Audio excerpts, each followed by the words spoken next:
Água na caixa é a melhor opção para você consumir fora de casa. Que é o empreendedor, cada dia é um momento difícil, né? O caixa é o principal desafio, né? Porque a gente, ao mesmo tempo que está investindo em uma mudança, a gente precisa que a mudança não aconteça rápido. Só que o cliente é o dono, né? Não sou eu, é o cliente que dá o ok para essa mudança acontecer. Percebo que hoje a minha virtude maior é essa, de contar histórias, lançar produtos, coisas que tem fora e que a gente ainda não lançou aqui. É o tal do sexy que o produto tem. Porque não adianta também ficar contando uma história linda da sustentabilidade, né? E o caixa tá ferrado, é uma empresa que não dá dinheiro. Quantas vezes tu pensou em desistir? Nenhuma. Eu amo. Sou completamente apaixonada. Isso estou falando muito honestamente.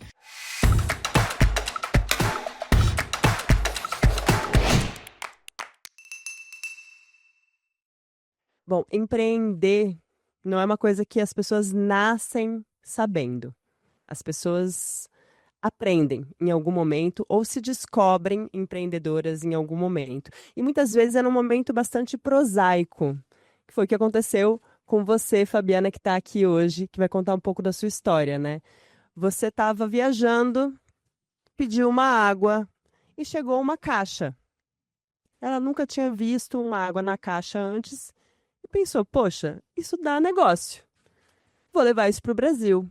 Foi exatamente assim. É. Primeiro, estou muito feliz pelo convite, obrigada, ou seja, pela oportunidade. Ouvi muito do Zero ao Topo até chegar aqui. Então, estou super feliz com a oportunidade. Que bom. E então, você que vai contar um pouco da sua história, né? Deixa eu só explicar para quem está ouvindo a gente que Perfeito. esse aqui é o do Zero ao Topo, o programa que conta histórias de homens e mulheres por trás das grandes empresas do Brasil. E hoje a gente vai contar especificamente a sua história, né? Então vamos para a história de hoje, Fabiana. Começa do começo, começa contando que, na verdade, você teve uma grande carreira em grandes empresas, né? Foi descobrir-se empreendedora muito tempo depois. Como que foi esse processo? Exatamente.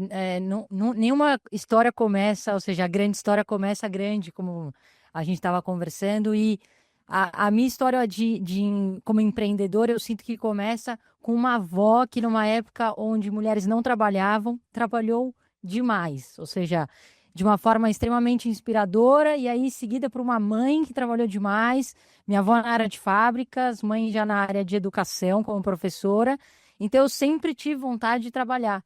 Algo que me inspirou muito também a entrar desde cedo no mercado de trabalho é que eu sou a irmã mais velha de 3 irmãos, e eu tenho uma irmã do meio, a Fernanda, que nasceu com paralisia cerebral.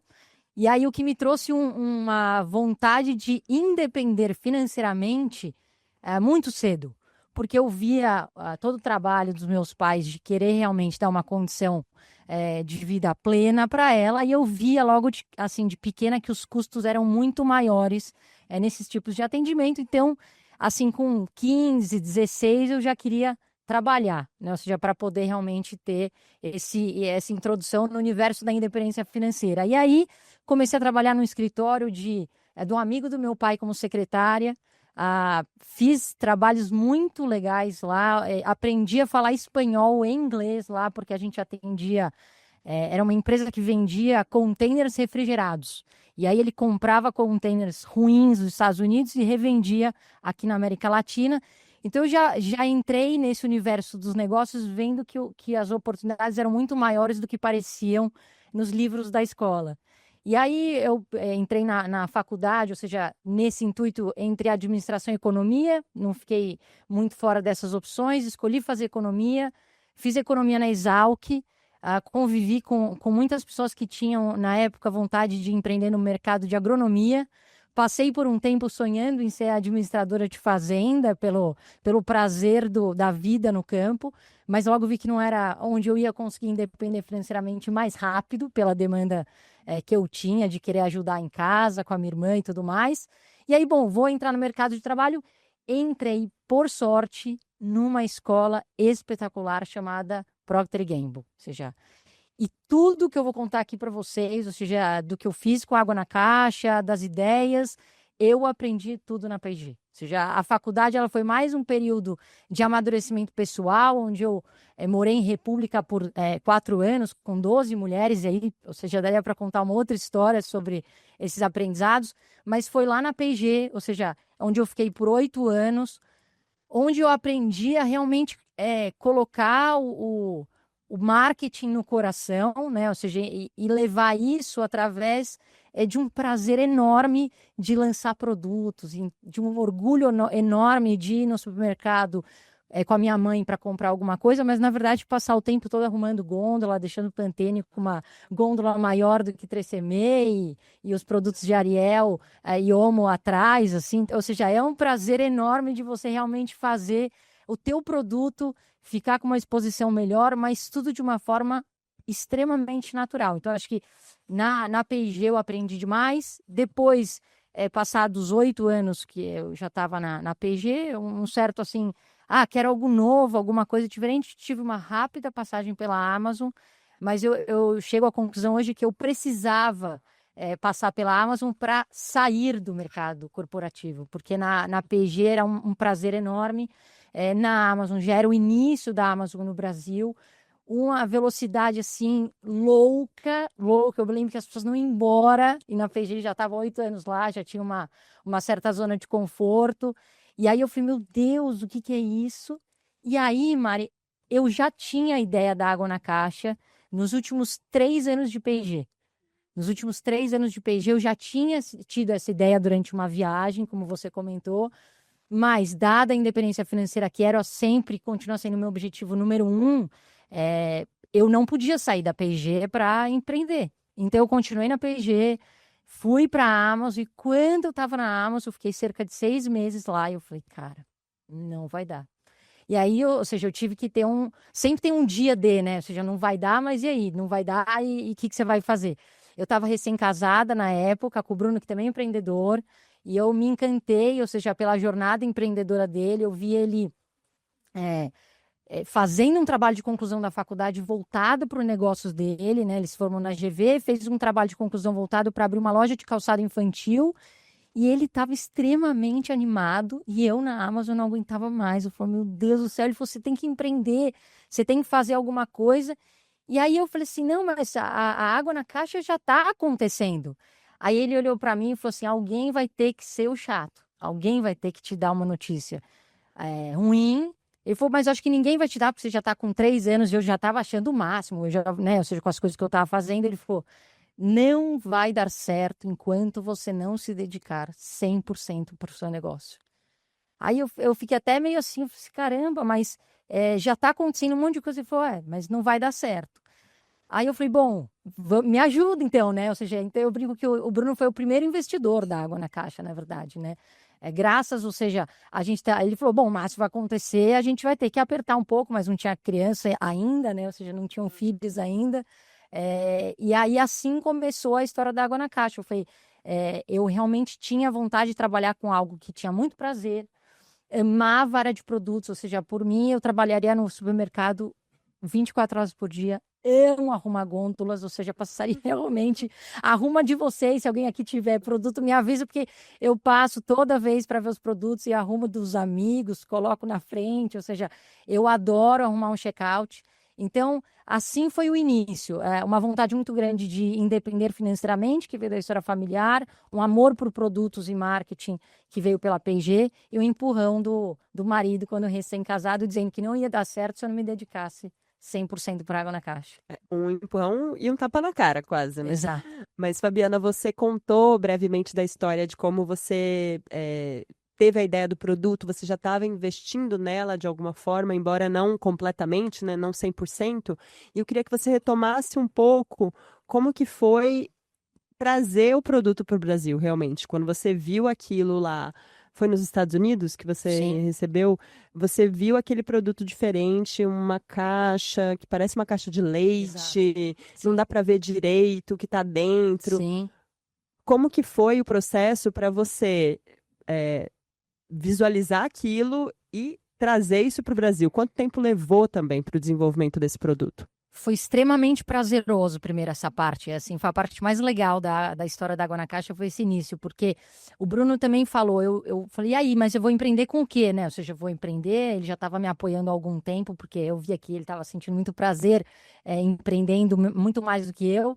E aí eu tive a oportunidade de fazer uma viagem com meu irmão mais novo, essa história de ser irmã mais velha, eu quis levar meu irmão para conhecer algumas universidades fora, ele quis estudar fora, e aí a gente foi para 4 cidades, uma delas Salt Lake City. E em Salt Lake City, na época, era super moderno ficar no Airbnb. Ficamos no Airbnb, achando o máximo. Minha mãe extremamente preocupada. E a gente viu o livro de dicas que a pessoa, a dona da casa, deixou. E aí a primeira dica é vá tomar café da manhã nesse local, chama Public Coffee. E aí fomos lá. E aí eu lembro, ou seja, o meu pedido foi um café e uma água. Meu irmão pediu uma torrada. E aí, esperando o pedido, quando a garçonete nos entregou a bandeja, na hora eu falei assim, eu pedi água, não leite. Ela olhou, abriu um sorriso e falou, no, this is water, boxed water. Eu falei, caramba, boxed water? Eu falei, puxa. E aí, na hora, eu sempre gosto de ser muito honesta com vocês, assim. A estética do produto, se vocês quiserem conhecer, se chama boxed water. Esse primeiro ainda existe nos Estados Unidos, né, a referência. Foi a estética que eu achei impressionantemente bonita. Ou seja, simples, clean, bonita. E aí, num segundo momento, é que eu fui olhar realmente para a caixinha e ler o que estava escrito nela. Além de boxed water, do outro lado tinha informações, aí sim, sobre sustentabilidade. Ou seja, aí é que eu fui conhecer pela primeira vez palavras como pegada de carbono, renovabilidade, ou seja, eram termos que não eram naturais para mim. Na minha casa era uma questão de separar o que era reciclável ou não. Então, quando eu tenho essa ideia, eu me lembro até hoje que a ingenuidade de quem nunca empreendeu foi a minha melhor amiga nessa hora. Por quê? Eu olhei para a caixinha e falei assim, caramba, é muito simples. É uma água e uma caixa, ou seja, são 2 elementos. Imagina, a gente vê tantos negócios. Eu lembrava até do Bruno. Tem que ir no fabricante, eu não sei aonde. Cada sapato é de uma cor, ou seja, a grade de sapato infantil é gigante. Não, aqui é um SKU, água e caixa. Eu falei, isso aí eu consigo fazer tranquilo no Brasil e ninguém ainda fez, tal, tal. E aí eu saí do café super animada. Eu falei, eu só tinha um problema. Que eu falei, eu faço o projeto acontecer, mas vender. E aí, na época, me veio até a referência de vender que nem água, né? Que é um ditado que a gente tem, que eu imaginava que tinha que vender em escala para a coisa realmente dar certo. Eu não tinha essa força, essa coragem toda. Mas eu lembrei do meu primo, irmão. A gente cresceu junto, nossas irmãs, nossas mães são irmãs. E o Rodrigo, sim, é o melhor vendedor que eu conheço na minha vida. O Rô já começou no trabalho no WTC, né, um clube de venda para CEOs aqui em São Paulo. Era uma época que você pagava para trabalhar, para aprender a vender. E aí ele saiu de lá conhecendo o CEO da Dow, entrou na Dow, ficou anos na Dow, anos em trade, vendendo commodities, né, soda cáustica, depois foi para tintas. E aí eu mandei e-mail para o Rô. Falei, Rô, olha o que eu achei nos Estados Unidos, que legal. Esse e-mail até hoje a gente tem impresso no escritório e diz assim, é mais caro. Então lá na época era $1,99. Eu falei, só passando para o real é bem mais caro, mas é muito mais legal do que as garrafinhas de plástico. Bem mais bonita. Olha aí, mandei o link, né, do Instagram. Aí só um parênteses que tem algumas sortes, né, no caminho. E o Rodrigo tinha, depois ele me contou que ele tinha tentado empreender, desistiu por uma questão que hoje ele julga que foi falta de coragem, e ele tinha prometido para ele mesmo que a próxima ideia que ele tivesse, ele ia até o final, ele não ia desistir. E aí eu dei sorte, ou seja, de ter mandado esse e-mail para ele nesse momento, ele gostou da ideia, e assim, dos maiores problemas que a gente já passou, ele nunca desistiu e a gente está até hoje. Então, o início da história da Água na Caixa foi isso, ou seja, dessa ideia de trazer para cá agora.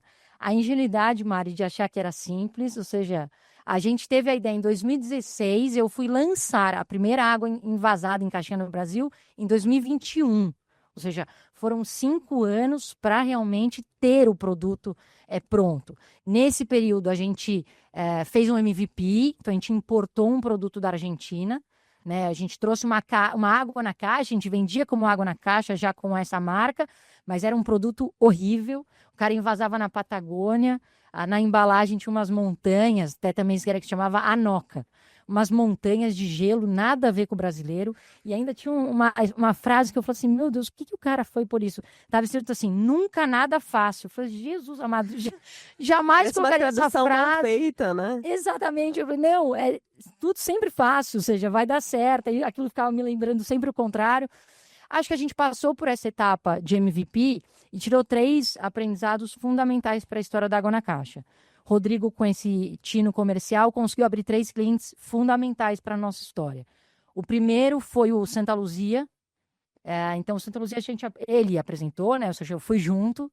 A Casa Santa Luzia, que para quem não é de São Isso. Paulo, é um supermercado Premium, né? premium, é bastante premium, assim, que fica nos Jardins, aqui em São Paulo, uma região muito nobre também. Então, chegou, já entrou no mercado em um patamar bastante elevado, Sim, realmente. preço era de produto importado, então, ou seja, não tinha muito espaço. E é um local que a gente percebia que eles compram coisas diferentes.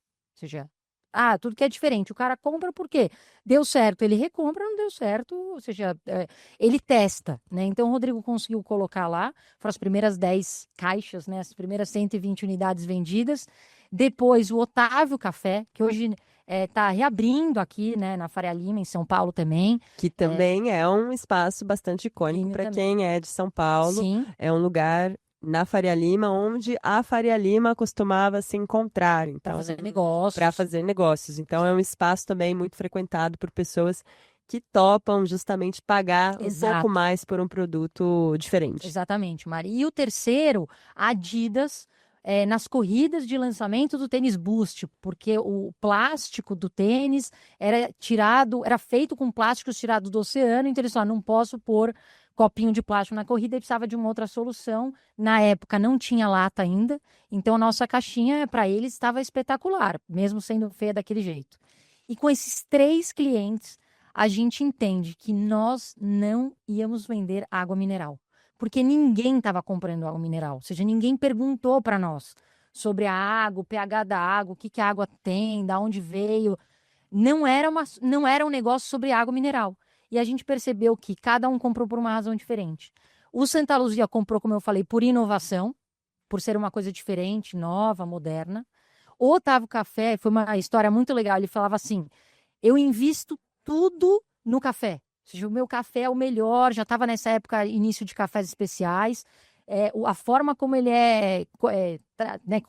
plantado e tirado, torrado, tudo era especial. Só que 90% dos clientes que sentam no meu café pedem um café e uma água, por favor. E aí metade da experiência que ele estava oferecendo para o cliente estava sendo não considerada, basicamente. E aí ele falou, agora eu vi tua água, eu acho que é uma experiência melhor do que a garrafinha de plástico. Beleza. Então, o segundo ponto, a gente estava vendendo experiência. E terceiro, nessa ordem, a tal da sustentabilidade, ou seja, porque no caso da Adidas, foi essa o motivo de compra. Eles não podiam trabalhar com plástico pela questão da sustentabilidade. Então, esse foi o MVP da Água na Caixa, até que um dia o comprador do Santa Luzia liga para nós, e eu, nessa época, eu ainda estava trabalhando na Amazon, Mari. E aí ele liga e fala, quanto que você tem de estoque, né? E aí eu lembro que eu era muito, e até hoje eu falo muito mais do que meu sócio, ou seja, eu sou muito mais coração, eu não penso muito nas consequências, mas ele me ensinou várias vezes, não sai falando as coisas por aí. Então eu quase falei, mas por que você precisa saber? Não, é porque tem um cliente nosso aqui no Santa Luzia que gostou, viu a caixinha nas gôndolas e quer comprar. Pô, que legal! Quanto que ele precisa?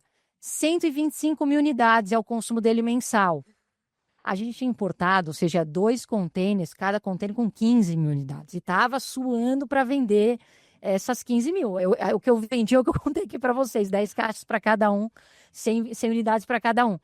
E aí, na hora, eu falei assim, cara, então vamos fazer o seguinte: esse cara é o seu melhor amigo e eu vou falar com você a partir de agora todo dia. Eu te ligo, a gente só se fala um oi, porque eu vou dar um jeito de arranjar essas 120 mil unidades que você precisa. Fechou? Não, beleza, porque é um cliente especial para nós, eu não posso deixar ele na mão. Beleza. Aí, eu já tinha 2 pessoas acompanhando a gente na Água na Caixa, como sócios, assim, entraram sem grana, era eu, o Rodrigo. A gente teve um encontro muito importante que foi o Eduardo Eisler, que foi ex-presidente da Tetra Pak. E aí eu acho que várias histórias de negócio, Mara, você deve estar acostumada, que tem umas bênçãos que acontecem no caminho meio difícil de explicar. É, mais ou menos, né? Costumam falar que tive muita sorte. Não, não Mas é que é, quando você trabalha e é está isso. ligado nas possibilidades, nas É isso. oportunidades, realmente a sorte costuma aparecer. Perfeito, é isso. Então, o que que aconteceu? Por sorte, o Eduardo Eisler, que era, né, na época que a gente começou o negócio, presidente da Tetra Pak, era um grande fã do negócio de água em caixa que já estava acontecendo nos Estados Unidos. E ele era um cara que falava assim, cara, é um absurdo esse negócio acontecer nos Estados Unidos, por quê? A cana-de-açúcar que faz o topo e a tampa é da Braskem. O papel é da Suzano. E os caras lançam a porcaria lá e não lançam aqui no Brasil e o produto é todo brasileiro. Esse era ele falava isso nos corredores da Tetra Pak. E eu e o Rodrigo, de tempo em tempo, a gente tentava voltar para a Tetra para tentar tirar algum negócio, mas eles olhavam para nós assim. Hoje eu me sinto ainda uma garota. Na época, né, ou seja, 9 anos atrás, mais jovem ainda, eles sempre foram muito educados, isso eu tenho que dizer. Mas ele recebia a gente como um vendedor recebia a gente e dizia: olha, a máquina é muito cara, não tem como trazer para o Brasil, tal, tal. Até o dia que uma pessoa que trabalhou com o Rodrigo no WTC chama a gente para uma reunião e fala: Rodrigo, tô na Tetra Pak, agora eu quero fazer uma reunião com você para a gente falar do negócio da caixa, tal. Beleza. A gente fala, conta toda a história e ela fala assim, cara, sabe quem ia conseguir te ajudar mesmo a fazer esse negócio? Não sou eu.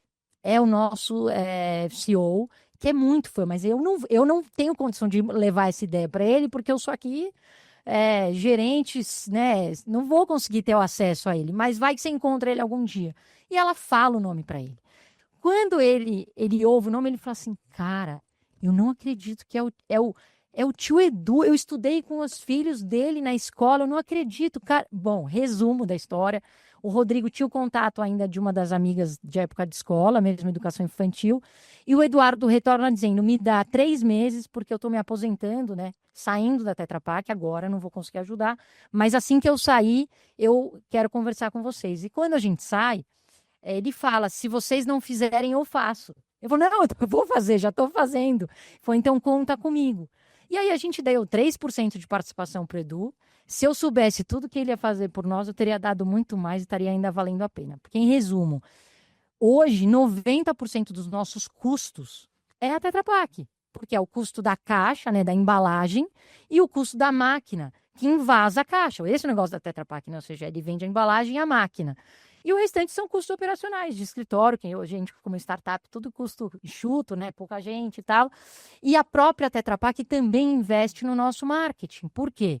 Em vez de eles investirem no marketing deles, como marca Tetra Pak, é muito mais inteligente investir no marketing da água na caixa, da cepera, da piracanjuba, do bem, das caixinhas deles, porque quanto mais água na caixa vender, mais eu compro deles. Então, 90% do nosso negócio é a Tetra Pak. O cara que foi presidente da Tetra Pak é meu sócio, mudou tudo, tudo, tudo, tudo. Então, quando esse cara do Santa Luzia me liga, eu ligo para o Edu para falar, basicamente ele diz, agora pode marcar uma reunião com a Tetra Pak. Agora a gente volta lá, eu, né, Edu, Fabi, Rodrigo, e o cara do Santa Luzia também quis entrar na sociedade, depois que ele viu essa oportunidade. Então, volta já, não era mais só a Fabi e o Rô, agora era a Fabi, o Rô, o Gui do Santa Luzia, Edu da Tetra Pak. Então, foi assim que a gente deu o start no negócio.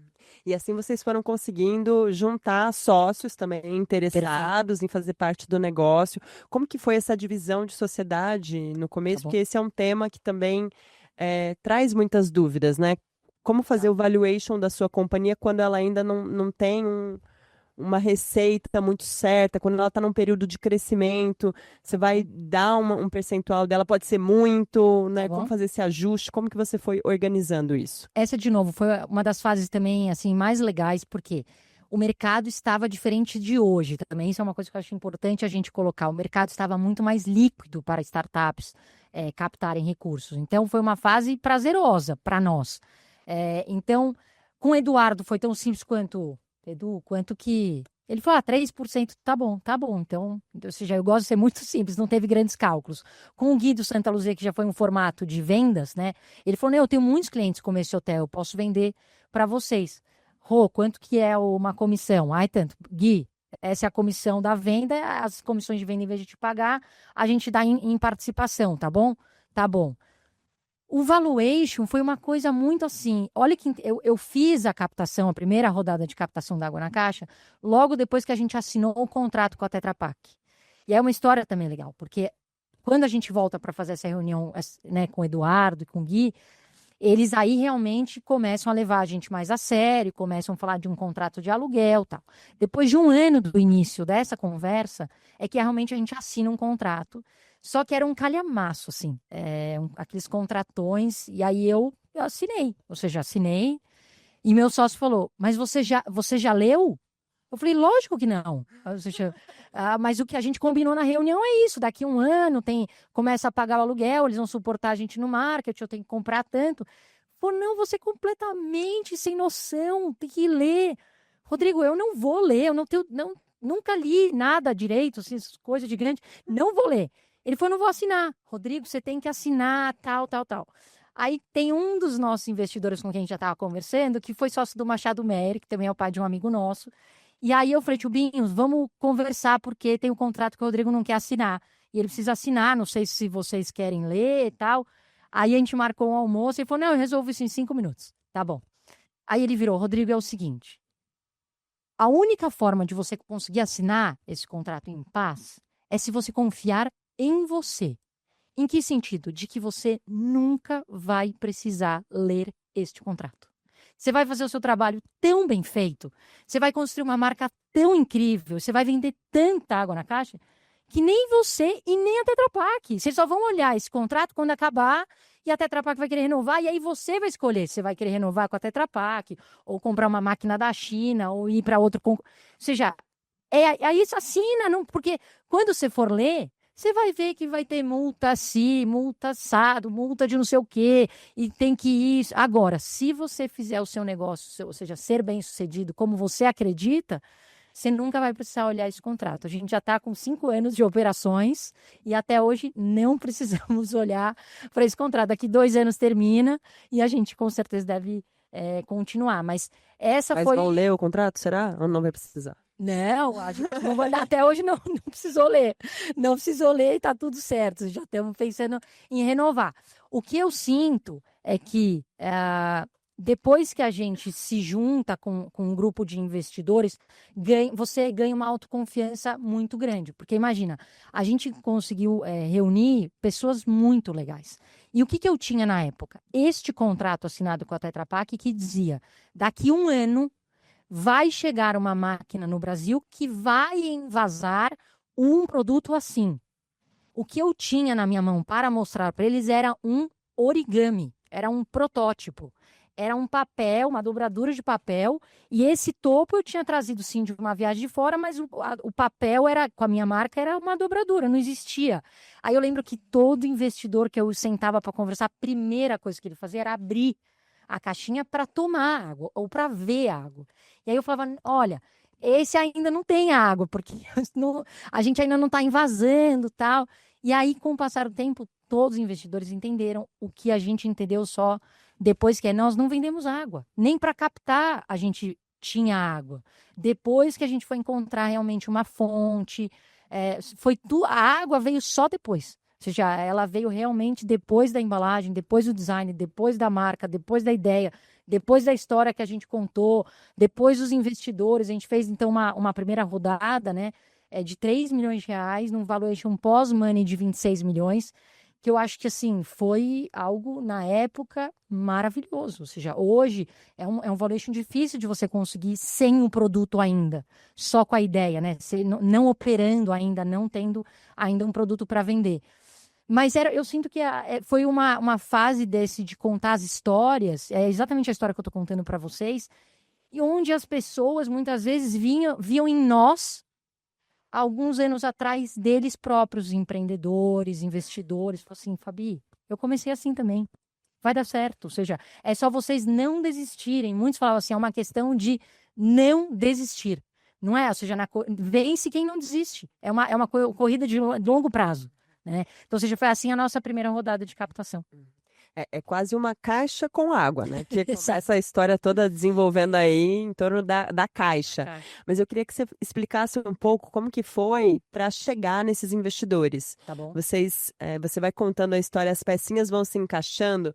Parece um pouco com aquele filme Quem Quer Ser um Milionário, que foi juntando todo mundo que ele foi conhecendo ao longo do caminho para Isso, chegar naquele exatamente. momento Sim. e as peças se encaixarem. E eu queria saber como é que foi para encontrar esses investidores, Tá. que vocês levavam uma caixa vazia Exato. e uma ideia. Perfeito, Mari.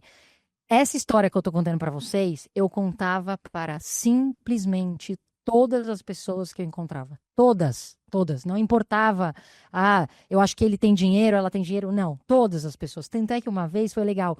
Eu tava com a ideia e tal, e minha mãe um dia entrou no meu quarto e falou assim: Olha, mas você tá contando sua história, a ideia, a pessoa vai copiar a sua ideia, você tem que parar de contar essa história. Eu falei: Não, mãe. Eu falei: É o contrário. Porque eu falei: Não é a riqueza, não é a ideia. Ou seja, a ideia, até várias pessoas depois falaram: Nossa, eu vi isso nos Estados Unidos, eu tive essa ideia e tal. A diferença está na execução. Ou seja, eu não tenho o menor medo de. Tenho 1000 ideias aqui, ou seja, que daria para compartilhar. E o problema não é a ideia, é a execução. Então, eu acho que a captação ela começou dessa forma, Mari, contando a história para todas as pessoas, sem julgar. Porque a gente tem essa coisa de julgar, não vou contar para ela, porque não tem condição de investir ou não tem dinheiro. Você não sabe, a gente nunca sabe, e você não sabe se tem alguém para indicar. Você não sabe se a pessoa vai contar a tua história num jantar, num almoço, e a pessoa tá. A gente nunca sabe. Então, eu sempre fui de contar a história da Água na Caixa para todo mundo. E aí teve uma história engraçada. A gente, né, recém-casados, a gente morava num apartamento de aluguel, e aí, eu subia e descia com essa caixinha o tempo inteiro. Andava para ela, desde então, para cima e para baixo, sempre com a caixinha. Aí, um dia, eu conheço, por exemplo, no elevador, eu cumprimento todo mundo. Bom dia, tá? Eu sou a Fabiana, do tal.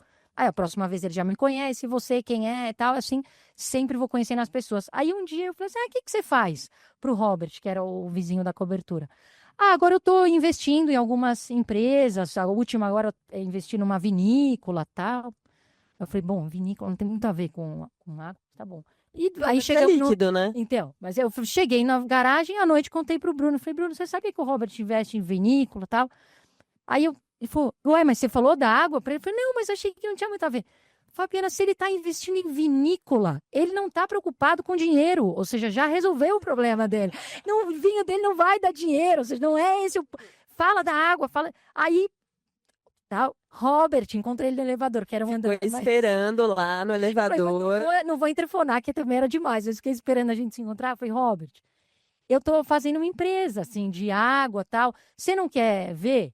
Claro, Fabi, vem um dia tomar um café comigo. Levei o Rodrigo lá. O Robert não só investiu, como convidou outros 2 amigos para investirem na Água na Caixa. Ou seja, e 2 amigos queridos. Ou seja, pessoas experientes do mercado. Um deles, o Magliano, da Magliano Corretora, que é um cara entusiasta da sustentabilidade, o cara que mais manda foto para mim de todo lugar do mundo que ele vê caixinha, é o Magliano. Então, assim, são coisas que foram acontecendo e eu acho que o segredo é realmente não julgar, contar a história com entusiasmo e o que hoje, que a gente tem uma amizade, já são, ou seja, eles já estão com a gente há 5 anos. Eles dizem: a gente não investiu na ideia da água e da caixa, a gente investiu em você e no Rodrigo. Porque, ou seja, o brilho no olho, a vontade, o entusiasmo, essa vontade é que vale a pena investir. Porque se não desse certo a água, vocês iam fazer outra coisa. Ou seja, ia mudar, depois ia ter outra ideia, vocês não iam deixar a coisa morrer, né? Então, acho que essa primeira rodada foi assim. Agora, tem uma coisa muito legal. No começo, foi difícil ter o primeiro sim, né? O primeiro é sempre difícil. O primeiro tudo, né? O primeiro trabalho. Ou seja, o primeiro é sempre mais difícil. E aí eu tava meio chateada, que é ruim ouvir uns nãos, né? Ou seja, minha ideia é boa, eu tenho certeza que vai dar certo. Mas até alguém validar ela, você fica um pouco insegura. E aí, eu fui, ou seja, contando para todo mundo, e o Bruno sabia que eu tava desse jeito. Falou: Bi, meu pai quer ouvir a história aí, ele quer ouvir a história da Água na Caixa. Eu falei: por quê? Ele falou: ele ficou interessado, vai lá um dia no escritório e conta, né? E meu sogro, ele trabalha com o mercado de calçados, mas é zero marketing, zero... Ele é finanças, bem assim, caixa, né? Bem da economia antiga, bem da economia real. E aí eu fui apresentar, acho que foi a apresentação que mais me deu frio na barriga, apresentar para o sogro, né? A gente estava recém-casado na época. E aí apresentei para ele, para os meus cunhados, e aí meu sogro falou assim: pronto, você já tem um investidor. Pode falar que você já vendeu umas 4 cotas. Daqui a pouco eu vejo quanto eu vou conseguir pagar mesmo. Mas já fala na próxima apresentação que você já vendeu 4 das 10. E aí, o que foi legal? Todas as outras reuniões eu falava isso que ele falou. Que eu já tinha vendido 4 das 10, que só tinha 6. E no fim, o mais legal é que o meu sogro foi o último a pagar. Me pagou em, ou seja, várias parcelinhas. No final, o Rodrigo falou assim: ó, vai virar o mútuo aqui, teu sogro ainda não pagou uma lá. Eu falei assim: calma, não vou envolver a família nesse no negócio. Mas resumo, uma história que meu sogro conta, que é muito bonita, é que quando ele começou, alguém fez isso por ele. Ou seja, para abrir a primeira loja dele, ele não tinha crédito para comprar os calçados. Então, ele também conta que um primo dele falou: ó, eu vou comprar a primeira, você começa a vender, e com isso que você vender, você compra a outra. Então, ele deixou uma lição para mim espetacular. Agora, assim, o que mais me entusiasma é o dia que eu vou poder fazer o mesmo por outros empreendedores, e acho que estou no caminho.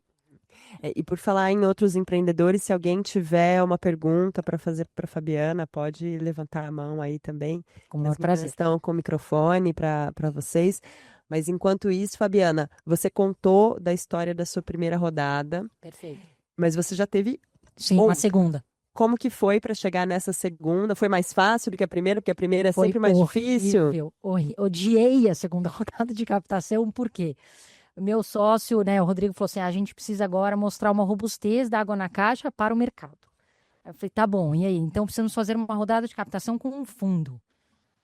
Tá bom, eu estava com a mesma expectativa da primeira rodada, que foi deliciosa. Ou seja, contei para todo mundo a história, conheci um monte de gente incrível, as famílias, ou seja, foi uma coisa deliciosa. Aí começamos a história de contar a nossa história para os fundos de investimento. Cara, que coisa difícil. Ou seja, por quê? Na época dos investidores, eu falava assim, pro Rodrigo, na primeira rodada de captação, eu não tinha nada, nada. Era só uma ideia e um protótipo. E a gente conseguiu captar 3 milhões num valuation super legal.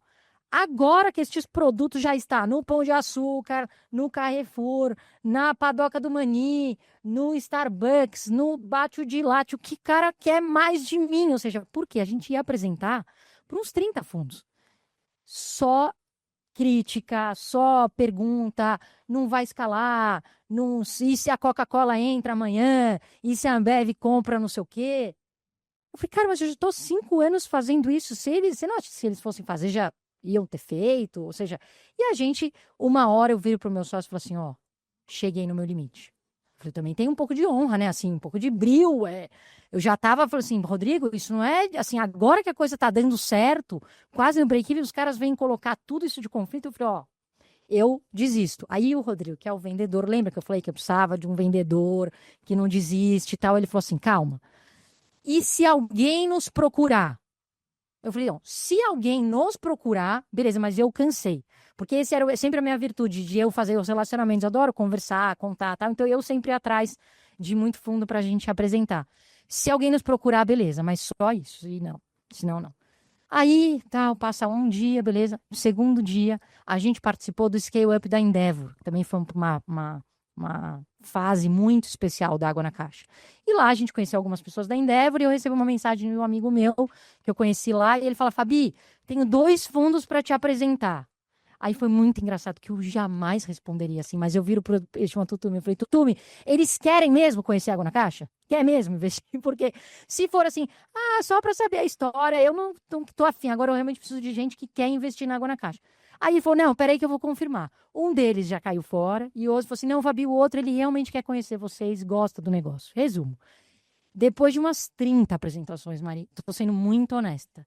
30 fundos, assim, de todos os tipos, internacional, nacional, apresentação em inglês, em português, presencial, por call, levando o Eduardo junto, eu tinha feito de tudo. A gente conhece um fundo que chama Order, eu faço questão de falar, o cara é um espetáculo, é do Gilberto Zancopé, um empreendedor do Sul, eu vi que tem gente do Sul aqui, um empreendedor do Sul que vendeu uma empresa de máquinas agrícolas, fez realmente uma riqueza com isso, e aí abriu o próprio fundo que chama Order, que tem uma tese, que a hora que ele contou a tese, eu falei assim: tem que ser esse cara, por favor, que é uma tese da ordem de um filósofo, que ele fala que para ele investir em uma empresa, a empresa tem que estar em ordem em 4 aspectos, né? A empresa tem que estar em ordem com a sociedade. Ou seja, então, o que você vende, serviço ou produto, a sociedade tem que julgar como algo bom. Por exemplo, vou dar um exemplo bem extremista. O pod lá, a sociedade tem olhos, assim, não é uma coisa exatamente saudável. Já não está em ordem com a sociedade. O segundo, em ordem com o mercado. O que significa? O preço que você está cobrando, o mercado fala, pagaria. Então, pagaria R$ 6 numa água. Afinal de contas, quando a gente senta no restaurante, isso é uma coisa que eu sempre conto. Você pede um café e uma água, você pede um vinho, te oferecem uma água, água, e você jamais olha o preço da água, a marca da água, o tamanho da água, né? Se é uma água de 300 ml ou 500. Então, a ordem do mercado é isso. O mercado está pagando uma água de R$ 7, 8, 9 e não está olhando o preço, principalmente no on-trade. E aí, depois em ordem, a empresa, sabe? A empresa em ordem. Não quer dizer que já está dando lucro, mas a empresa está em ordem. Bom, tem o cara que vende, o cara que faz o marketing, a menina de pessoas, ou seja, tem uma empresa, o financeiro, está tudo em ordem. Está em ordem. Não é, ele falava, não é que está dando lucro, mas é uma empresa que está em ordem, né? Tem caixa e tal. E depois, uma empresa que tem sócios em ordem. Mas ele fala individualmente. Sabe quando a pessoa está em ordem com ela mesma? Ele falou assim, Fabi, você está bem? Está feliz? Está casada? Não está casada? Você está sentindo prazer no negócio? Não está? Sabe uma pessoa em ordem? A gente sente quando a pessoa está em ordem. Você quer ficar perto de gente que está em ordem. Então, quando ele contou dessa tese, você falou assim, por favor, seja ordem, por favor. E aí, a gente tomou um café na Bate de Latte, que eu sempre levo os investidores ou pessoas importantes para tomar um café onde tem água na caixa, né? Para eles já verem o negócio acontecendo. E aí, a gente saiu de lá e deu certo com o Gilberto. Ou seja, foi espetacular, não poderia ser outra pessoa, ele é totalmente pró-empreendedor, às vezes até eu quero que ele seja mais, que ele entre mais no negócio, porque eu e o Rodrigo, nós somos 50-50, nossa participação é igual, e aí a gente fica no impasse várias vezes, eu falo, Gilberto, vai lá, não, vocês têm que se resolver, o negócio de vocês, as duas opções são boas para o negócio, são só estilos diferentes, tal, então ele é muito pró-empreendedor. Resumindo, foi uma árdua jornada da rodada a segunda rodada de captação, mas valeu porque a gente chegou realmente num fundo que tinha a cara e o perfil e a energia da Água na Caixa. E qual que é o momento atual da empresa e quais são os planos para o futuro também? Perfeito. O momento atual é um momento onde a gente está investindo o que a gente captou com o fundo em pessoas. Então, eu e o Rodrigo, a gente acho que tentou demorar o máximo possível, né? Ou seja, para ser uma empresa mais econômica possível, mas o que aconteceu? Uma hora a gente falou, a gente trouxe Água na Caixa até aqui, né? A Fabi e o Rodrigo trouxeram até aqui. Daqui para frente vai precisar de outras pessoas melhores, vocês já sabem desse momento. Então, contratamos os primeiros líderes da Água na Caixa, né? Então, hoje tem um líder comercial, uma líder comercial, um líder da área operacional, que é compras, operação e logística. Tem uma líder de pessoas, uma líder financeira e uma líder de marketing. Então, são 4 gerentes que nos ajudam agora a tomar as decisões, planejar e tudo mais. E a gente faz uma outra coisa agora, né? Eu estava esperando esse momento, que é poder lançar outros produtos. Porque eu percebo que hoje a minha virtude maior é essa, de contar histórias, lançar produtos, coisas que tem fora e que a gente ainda não lançou aqui. Mas o Rodrigo sempre foi muito prudente, que falou, espera, a gente precisa focar nesse produto, né? Como se fosse a nossa vaca leiteira. Isso aqui precisa dar dinheiro para depois a gente poder lançar os produtos. Então, agora a gente começa a lançar novos produtos que eu sinto que vão ser fantásticos, que primeiro, o mais óbvio é a Água na Caixa com gás, né? E por que a gente demorou tanto? Porque o gás, a caixinha, como ela é de papel, ela não suporta o gás. Então, desde o início da história da Água na Caixa, a pergunta que eu mais escuto é: vocês também têm água com gás? E eu sempre tenho que falar com uma cara péssima de não, por causa disso e tal. Mas depois de 4 anos, a marca já está bem estabelecida. A gente sente que a Água na Caixa, pelo menos visualmente, é algo que as pessoas já veem. Uma água aqui na caixa branca, assim. Então, agora a gente pode lançar Água na Caixa com gás na lata. Ou seja, foi a solução que a gente encontrou. E essa é a vida do empreendedor. A gente ficou, mas é uma nova marca, água na lata? Eu falo, não, não é água na lata, é água na caixa com gás. Aí o meu time comercial, mas Fabi, precisa pôr a lata em alguma... Eu falei, tá bom, põe o terceiro sobrenome. Ou seja, água na caixa com gás na lata, para as pessoas entenderem que essa é a marca. Ou seja, essa é a marca, é com gás, é a mesma coisa, só que com gás. E teve que ser na lata, porque tinha o gás. Então, esse é o produto que a gente está mais animado com o crescimento do faturamento, porque todos os 100% dos clientes já compram, mas não compravam de nós. E tem um outro produto que eu estou extremamente animada, porque eu finalmente cheguei na hora de brilhar no varejo, com toda essa história que eu tenho da Procter & Gamble, né, que eu falei da P&G. Esse produto não é um produto para ser consumido no varejo. Apesar de ele estar no varejo, porque foi um trabalho, né, extremamente bem feito do Rodrigo, ele não é para ser vendido no varejo, porque ele não é para ser consumido em casa. Água na caixa é a melhor opção para você consumir fora de casa. Quando você está num evento como esse, no café, na sorveteria, no hotel, no avião, fora de casa ele é a opção mais sustentável. Agora, dentro de casa eu filtro. O que acontece é que a grande maioria das pessoas que a gente conhece não gostam da água de filtro, pelo sabor da água. Ou seja, é um sabor mais forte, um sabor de cloro, cada um sente alguma coisa. E isso faz com que no Brasil o volume de galão de água, né, o volume de vendas de galão de água é uma coisa exorbitante. São bilhões de galões vendidos de todos os tamanhos, né, de 5 até aqueles galões grandes de 20 litros, bilhões de galões vendidos. E aí o que nós fizemos? Uma água na caixona. O que é a água na caixona? Que é uma coisa linda. Depois olhem no Instagram da Água na Caixa. É uma bag-in-box. Sabe a estrutura do vinho? Do bag-in-box? Ou seja, tem várias indústrias que já vendem essas. Basicamente é uma bag, né, de água que está dentro de uma caixa com uma torneirinha. E aí, ou seja, ele também está num momento de MVP. Ainda a torneira você tem que tirar para furar. A experiência não está legal, mas a gente vai lançar mesmo assim.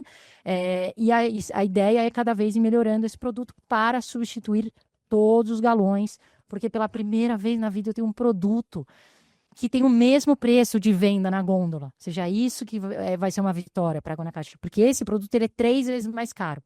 E aí o tempo que eu levo para fechar uma negociação no B2B é muito grande. Imagina para o comprador justificar para o cara do financeiro que está no pescoço dele que vale a pena ele pagar 3 vezes mais caro para reduzir um pouquinho a margem. Demora muito tempo. Do Starbucks foram 4 anos de negociação. A BAT também uma negociação longa, o Lagoapa, todas as redes são negociações muito longas que a gente tem. Então a gente agora falou, não, vamos lançar produtos que no mesmo preço do mercado. Então, a lata está no mesmo preço de mercado, a caixona no mesmo preço de mercado. Então, é o que a gente está nas 2 maiores expectativas. E a gente está arriscando de ir num novo modelo de negócio, que é o modelo de negócio B2C, com os eletrólitos. Quem pratica esporte já tem um pouco mais de noção, mas os eletrólitos nada mais são do que sais minerais que você mistura na água e ele é um isotônico muito melhor do que os isotônicos tradicionais. Então, é uma gôndola que nos Estados Unidos é gigantesca, essa de eletrólitos, ou seja, você vai numa CVS ou até mesmo em Targets da vida e você vê gôndolas enormes com todos os tipos de eletrólitos, em pó, em cápsula, drops, ou seja, vários tipos, e a gente então também a gente lançou água na caixa mais eletrólitos, né? Criando essa categoria de água na caixa mais, porque aí pode ser água na caixa mais eletrólitos, mais colágeno, mais proteína, mais sabor. A gente lança agora uma nova categoria de água misturado com outros elementos da área de suplementos, que também é uma outra área que está crescendo muito. Então, esse é o momento total da água na caixa, de investir em pessoas e lançamentos. Legal. E olhando um pouco para a sua história, para essa trajetória que você tem, tanto profissional quanto dentro do empreendimento, qual foi o momento mais difícil para você? Qual obstáculo que você teve que superar? Olha, eu acho que o empreendedor, cada dia é um momento difícil, né? Assim, acho, até hoje, não posso dizer, hoje estamos mil maravilhas. Não, são momentos difíceis. Eu acho que o caixa é o principal desafio, né? Porque a gente, ao mesmo tempo que está investindo em uma mudança, a gente precisa que a mudança não aconteça rápido. Só que o cliente é o dono, né? Não sou eu, é o cliente que dá o ok para essa mudança acontecer. Então, acho que o momento mais difícil que a gente viveu é o momento em que o Rodrigo virou para mim e falou assim, vai acabar o caixa. Não pode ser. O Rodrigo sempre foi um cara mais... Ele sempre virava para mim e falou assim, não, tem que economizar, não dá para fazer, e eu achava sempre que ele estava exagerando. E assim, realmente, foi uns 2 anos que ele foi falando, não, tá acabando, tá acabando. E eu não tava acabando, porque eu olhava lá, a gente tem acesso à conta, falando, tá com dinheiro na conta, Rodrigo. Não, mas tem que ficar de olho, tem que ficar de olho. Aí faz uns 7 meses que ele falou, ó, agora entra lá. Porque eu não entrava, na verdade, não é a minha função financeira. E aí eu falei assim, caramba, Rodrigo, e aí? E aí a gente teve que reunir esforços, né, principalmente de energia. Eu acho que aqui energia no sentido de vontade, de achar razões para continuar no sentido de vamos negociar com a Tetra Pak o prazo de pagamento, vamos negociar o aluguel, vamos negociar com os clientes. Entra numa área que também não é a minha virtude, não é o meu prazer, mas é a necessidade da empresa. Então a gente entrou num momento onde todo mundo teve que se reunir e falar assim, vamos fazer um movimento para proteger o caixa. E aí deu, porque com o lançamento dos novos produtos, os novos produtos não têm custo fixo como a caixinha, né? Então a caixinha ela tem o custo do aluguel da máquina, que é um custo caro, a própria embalagem é uma embalagem cara. A lata, a caixona e o mais eletrólito são produtos que a gente trabalha com Copacker. Então eu pago quando ele está pronto, a venda eu só produzo o que eu realmente vou vender. Então, o caixa começou a melhorar através da venda dos novos produtos que não tinham custo fixo alto e já estavam trazendo um faturamento maior para nós. Então, esse foi o momento mais difícil até hoje. Legal, a gente tem uma pergunta da plateia, certo? Oi, Fabiana, tudo bem? Guilherme aqui atrás. Caramba, Guilherme, que honra! Não, história incrível. Você fala super bem, tá? Você conta Muito histórias obrigada. como ninguém. Eu sou curioso, assim, saber um pouco dos seus números, assim, o que que você fatura, não sei se você pode comentar isso, mas seria super interessante saber sobre a tua rodada de valuation, a que valor foi. Se fosse o Rodrigo aqui, É, eu não tiraria seria nada. bom. A sorte que sou eu. Mas quem sabe a gente não te ajuda, então, na próxima. Não, dá para comentar, imagina. É porque realmente é uma marca minha. E se não fosse o Rodrigo, ele me ensinou muito sobre essa prudência sobre os números. Mas a primeira rodada foi 26 milhões pós-money, a segunda rodada 76 pós-money, tá? E o que eu sinto que ajudou muito? 4 dos primeiros investidores entraram nessa segunda, junto com o fundo, e aí entraram mais uns 2 que não conseguiram entrar na primeira. E o que eu sinto, assim, que tem nos ajudado muito, e eu acho que nenhum empreendedor poderia deixar de lado isso, é o tal do sexy que o produto tem. Eu realmente acho que a Água na Caixa ela tem uma coisa que o produto físico, quando o investidor nosso senta, Guilherme, num café, num restaurante, num hotel, e ele é positivamente surpreendido. E com você contando a história ainda, então mais ainda. Ou seja, ele fica pilhado, ele fica feliz, ele fica animado. Ou seja, é uma coisa que e realmente esse é o negócio. Ou seja, é você sentar no lugar, pedir uma água e você ser positivamente surpreendido recebendo uma caixinha. Então, essa foi a nossa segunda rodada de captação. Pode falar. O que que você fatura hoje em O dia? último ano, 25 milhões. 25 A gente gostaria, agora tá difícil, não tá tão fácil. A gente tem o plano 2 vezes mais, que é uns 60 a gente gostaria de fazer. Legal, já está rentável a empresa? Ela Quase. Está quase rentável. Tem mês que dá 100 mil, tem mês que Falta dá 100 meio mil. 60, Ah. esse suor. Entendeu? Mas é isso, tá. Se eu fechar um cliente mês que vem, aí fechou. Aí segue em frente, ou seja, Legal, é isso. bacana. Obrigada, Gui. Bom, talvez consiga algum cliente Oi, aqui, Fabi, ó. tudo bem? Fernando da Nets. Eu vi você aí, tudo E bem? você? Eu sou super fã seu, parabéns por tudo. Obrigada. Peguei, acho que um pouco do começo, desde o seu Exato. cliente há 5 anos atrás. E realmente a marca é sexy, ela é super trabalhadora, dedicada. Fora isso, ela tem 3 filhas, né? Os 3 filhos nasceram depois da Água na Caixa. Eu tive 3 filhos em 4 anos. É uma Então, potência. Parabéns acho por que tudo. tem relação também. Tem que dar certo, é muita criança. Tem que funcionar. Tem que funcionar, não tem jeito. E Fabi, conta um pouco qual é o seu desafio da logística, de tudo. Quando a gente Não. pensa a distribuição, né? Quais os estados que você está? Eu vi você crescer desde o começo. Qual a sua dificuldade hoje de logística e tudo mais? A Água na Caixa é a única água mineral no Brasil que vende nos nossos todos os estados, tá? Ou seja, e aqui é outra coisa que o Eduardo e o Rodrigo nos ajudaram a construir, Fê, que foi o preço de venda, né? Eu, por medo de não conseguir vender, eu queria baixar o preço da Água na Caixa. Olha que coisa, eu sempre fui a do marketing, né, que fiz, né, ajudei a fazer o design, tal, o layout e tal, e eu queria deixar o preço mais baixo. O Eduardo falava, eu não vou deixar vocês venderem esse produto barato. Tem que ser mais caro, tem que ser mais caro, tem que ser mais caro, tal. E aí, o que que isso tem relação com a logística, né? Ou seja, hoje, pra vocês terem ideia, tem hotéis em Trancoso, Fernando de Noronha, lá no Nordeste, que pagam R$ 5 na caixinha. E, na verdade, o que ele está pagando? Ele está pagando uma alternativa mais sustentável, ele está pagando um produto mais bonito, e ele está pagando o frete do produto. E a gente deixa super, super claro. Fala, olha, eu vendo aqui em São Paulo a 3. Para eu tirar essa caixinha e garantir que ela vai chegar em bom estado até tua pousada, o teu hotel, porque não adianta também ela chegar tudo amassada, eu preciso contratar esse transporte, e esse transporte vai me cobrar R$ 2 por unidade. Fabi, pode mandar. Ou seja, por quê? Ele hoje não pode, Fê, servir outra coisa que não seja um produto. O meu concorrente hoje é a lata, tá? Então, assim, quando não estava a lata era mais fácil. A lata entrou, dificultou um pouco, mas ele não pode oferecer uma garrafa de plástico. Ele não pode, ele está de frente para o mar, num dos hotéis mais, ou seja, que cobram mais caro no Nordeste. Ele não pode se dar o direito de economizar na água, entendeu? Ou seja, num item tão barato. Então, a grande maioria dos clientes da Água na Caixa, eles estão nessa posição. Eles não podem se dar ao luxo de oferecer uma água em garrafa de plástico. E é aí que a gente consegue agregar valor ao produto e pagar o preço da logística. Mas ainda assim, é onde a gente pode ter redução de custo. Hoje, se eu for olhar Água na Caixa, a gente faz um marketing assim, é um marketing bem de startup, não são grandes verbas, a gente não faz rua, né? Ainda não consegui fazer coisas grandes, mas aonde a gente pode economizar em logística. Para você ter ideia, a gente varia nosso custo de logística de 18, que é alto, e a gente quer chegar em 9, que é sofrido.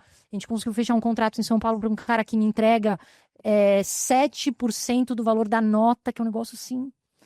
Esse cara é um cara empreendedor também, jovem, que tem horas que eu olho para ele e falo, Gustavo, você não está perdendo dinheiro? Ou seja, porque eu falo assim, cara, você está fazendo um preço sensacional. E eu sou empreendedora. Eu falei, não adianta você quebrar, porque eu preciso de você.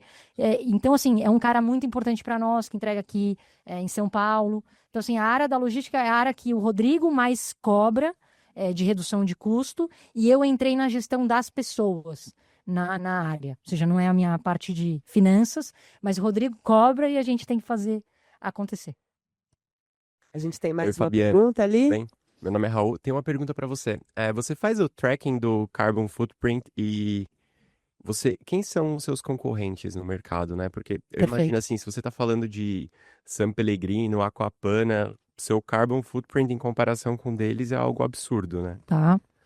Primeira coisa, sempre que você vai apresentar num público difícil, sempre tem alguém que sorri durante que você está falando. Obrigada pelos sorrisos, Raul, você estava me ajudando. Não, é verdade, sempre é um frio na barriga, então, que legal que você está fazendo a pergunta. Sobre o carbon footprint, primeiro é assim, a gente foi pelo que era necessário. Então, assim, estou falando que a minha água é a alternativa mais sustentável para você consumir fora de casa. Então, qual é o mais sustentável?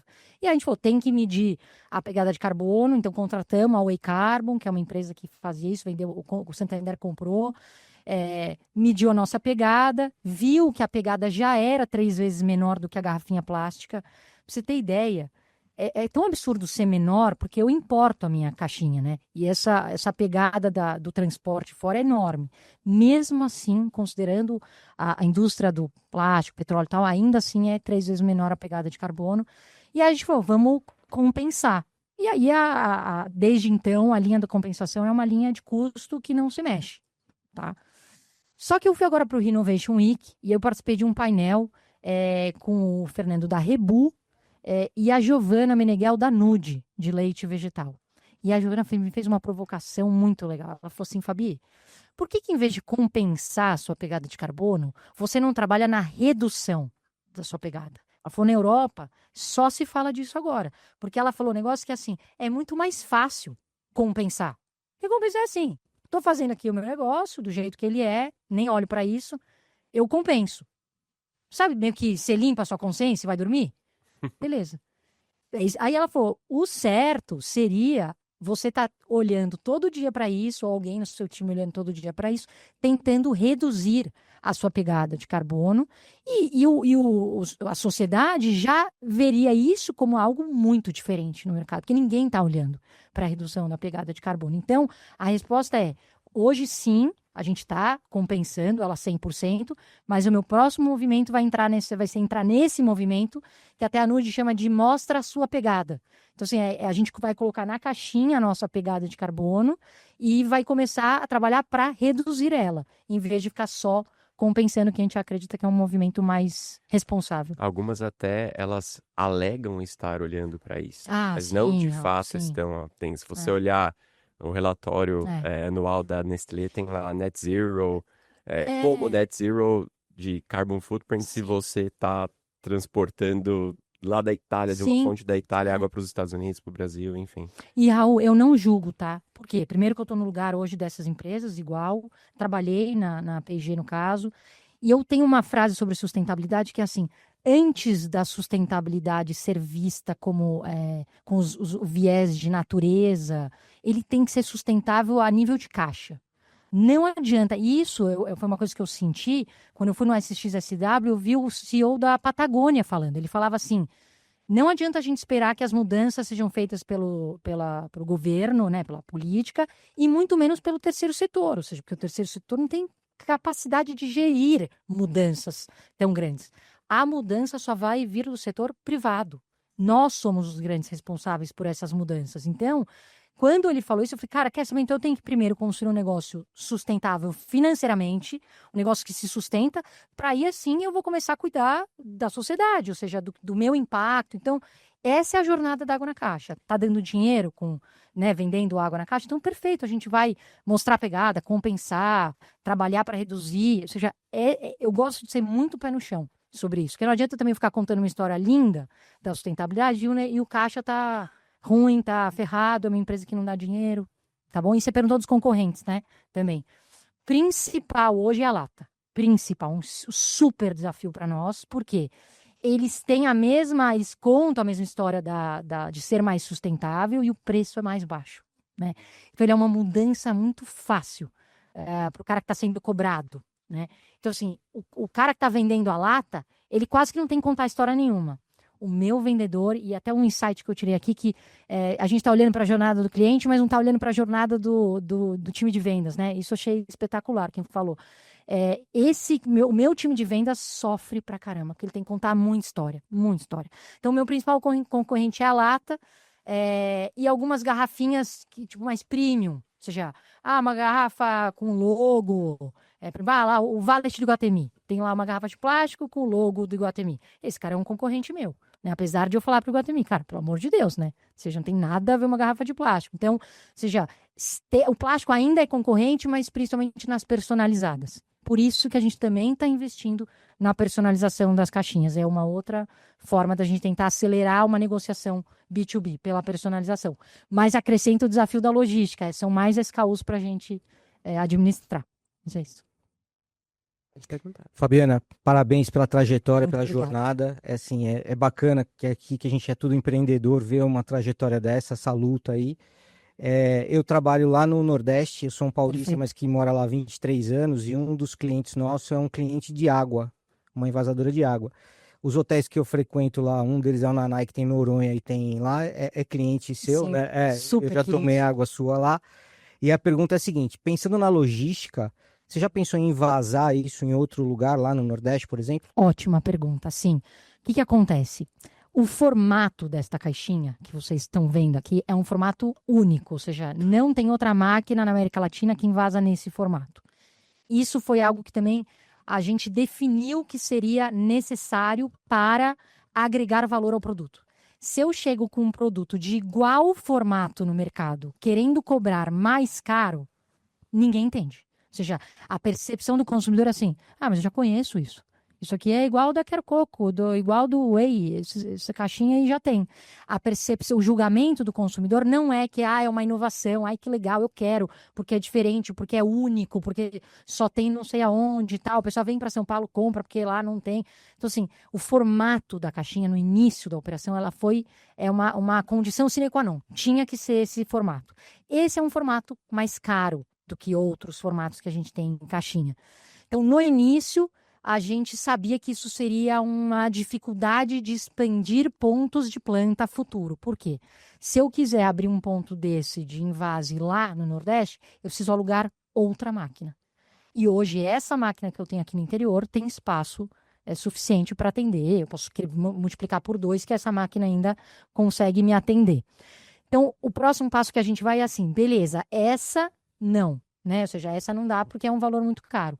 Mas eu posso achar um copacker que já invasa caixinhas no Nordeste, que a gente tem. E aí o segundo desafio ele precisa ter uma fonte de água mineral na planta dele, porque a água mineral a gente não pode transportar por lei, tem que ser invasado.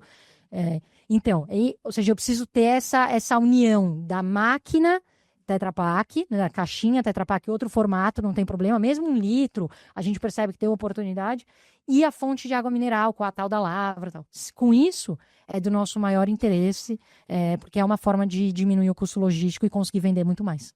Tá bom? Ótimo. Mais uma pergunta? Oi. Fabi, Oi. minha esposa é super fã do produto de vocês, né? Que legal. Apresentou e faz propaganda pra Que caramba bacana. entre os nossos amigos.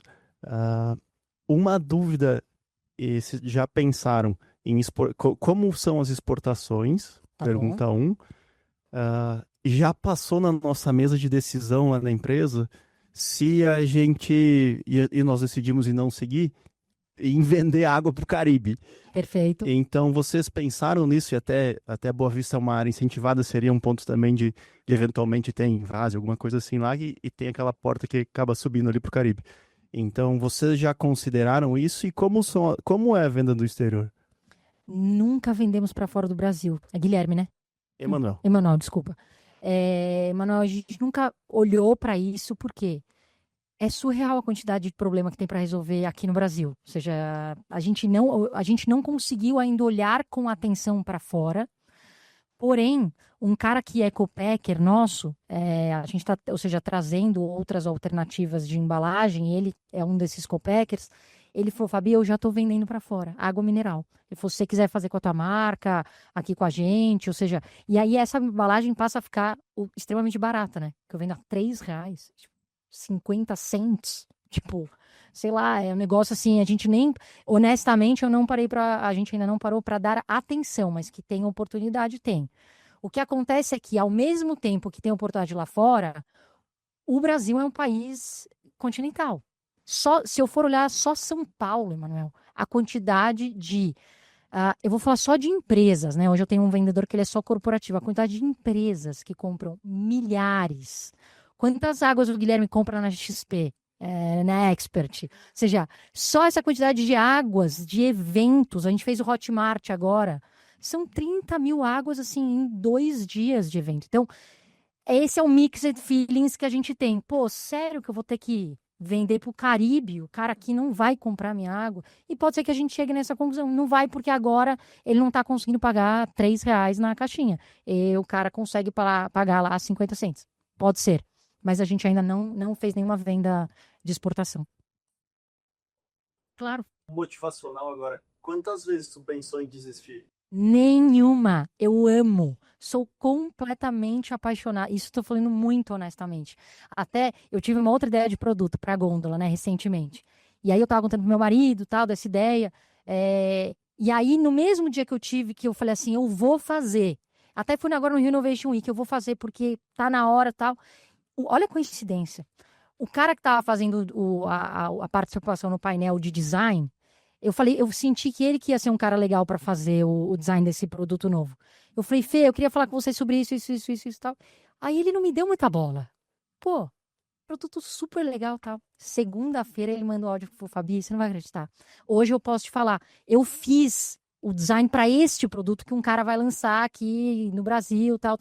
E aí eu contei pro Bruno. Aí ele falou, ué, mas você vai fazer do mesmo jeito? Eu falei, mas é lógico que eu vou fazer do mesmo jeito. Ou seja, só me anima mais saber que tem alguém que vai fazer, porque o mercado, ou seja, quer dizer que é mais uma prova de que mais alguém falou, é agora a hora.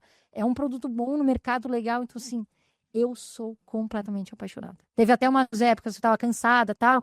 E aí eu falava pro Bruno, assim, acho que a hora que eu vender uma participação legal, eu vou parar.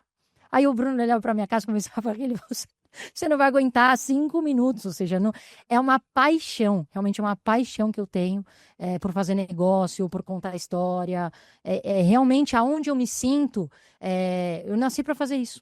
Então eu me sinto uma esposa melhor, uma mãe melhor, uma filha melhor, fazendo negócio. Tem que ter paixão mesmo, né, gente?